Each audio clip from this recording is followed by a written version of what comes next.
Yeah. And now, our feature presentation. Let's go. A good preliminary basic understanding of the aims and the objectives of the Honorable Elijah Muhammad. And also, I'm thankful to Allah for seeing so many out here tonight, especially just before Christmas. You know, it's next to a miracle when you get this many of our people together so close to Christmas, interested in anything whatsoever that's serious. But and actually what this shows is the change that's taking place among the so-called Negroes, not only here in New York, but throughout America, throughout the entire world. Throughout the entire world today, dark mankind is waking up and undergoing a new type of thinking. And this new type of thinking is creating new approaches and new reactions that make it almost impossible to figure out what the black man is going to do next. And by black man, we mean, as we're taught by the Honorable Elijah Muhammad, we mean that this includes those who are not white. He teaches us that black is the basic color in all colors. Black is the foundation or the basis. And all of our people, or all of the people who have not yet become white, are still black, or are at least part of the black nation. So here at Muhammad's Mosque, when you hear us use the term black, we mean everybody who is here. Whatever, despite your complexion, if you're here at the mosque, you're black. Because the only ticket you need to get into Muhammad's Mosque is to be black. So if you got in, you know you're black. You may not have known you were black before you came here. In fact, very few of our people really look upon themselves as being black.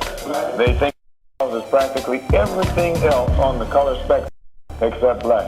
And no matter how dark one of our people may be, you never hear him call himself black. But now that the Honorable Elijah Muhammad has been teaching among the so-called Negroes, you find our people at all complexions running around here bragging about, I'm a black man. Well, this shows you that a new teaching is taking place and that there is new thinking among the so-called Negroes. If just yesterday you would have to admit that it was very difficult to get our people to refer to themselves as black, and then now all of a sudden you find all of us of all complexions not apologizing for being black, but bragging about being black. Well, there's a new thinking that has sprung up here in America among the so-called Negroes. And the one who is actually the author of this new thinking is the Honorable Elijah Muhammad. It is what he is teaching that's making our people for the first time proud to be black. And what's most important of all, for the first time it makes our people want to know more about black, want to know why black is good, or what there is about black that's good. I might stop right here to point out, some of you may say, well, I come out here to listen to some religion of Islam, and all I hear you talk about is black. We don't separate our religion from our color, nor do we separate our color from our religion. The white man doesn't. The white man never has separated Christianity from white, nor has he separated white from Christianity. When you hear the white man bragging about, I'm a Christian, he's bragging about he's a white man. And the average Negro, when you hear him bragging about he's a Christian, he's bragging about he's a white man. Or he wants to be white. And usually those Negroes who brag like that, I think you'll have to agree, their songs and the things that they sing in church bear out that they have a greater desire to be white than anything else. My mother was a Christian, and father was a Christian.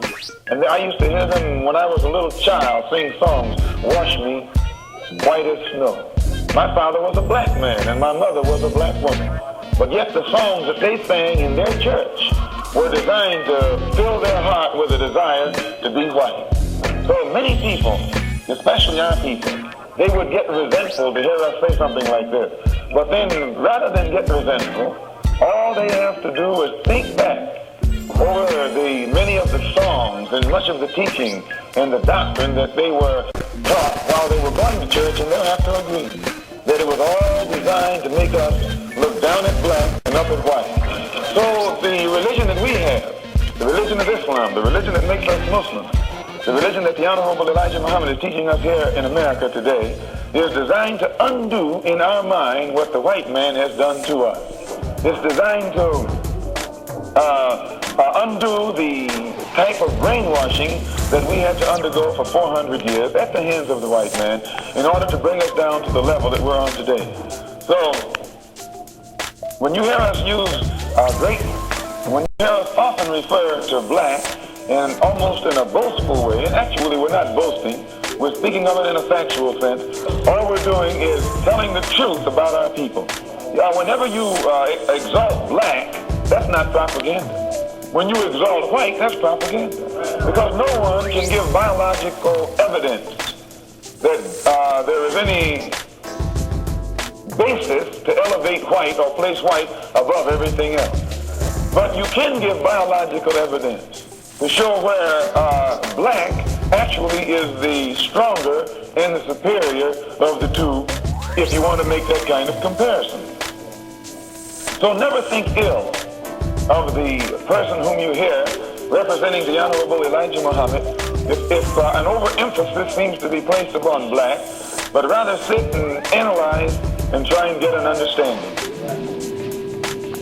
The Honorable Elijah Muhammad teaches us that of all the things the black man can study, or any man can study for that matter, history is best qualified to reward all research.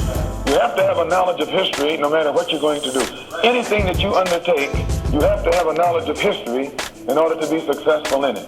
The thing that has made the so-called Negro in America fail more so than any other thing is your and my lack of knowledge concerning history. We know less about history than anything else.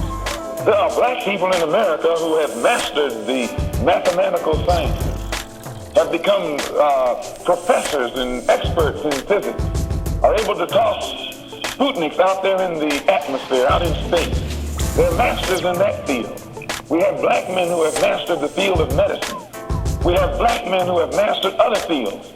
But very seldom do we have black men in America who have mastered the knowledge of history of the black man himself.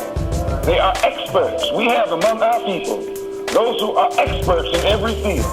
But seldom can you find one from among us who is an expert on the history of the black man.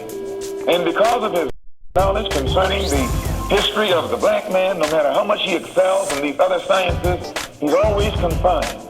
He's always relegated to the same low rung of the ladder that the dumbest of our people are relegated to. And all of this stems from his lack of knowledge concerning history. What made Dr. George Washington Carver a Negro scientist instead of a scientist?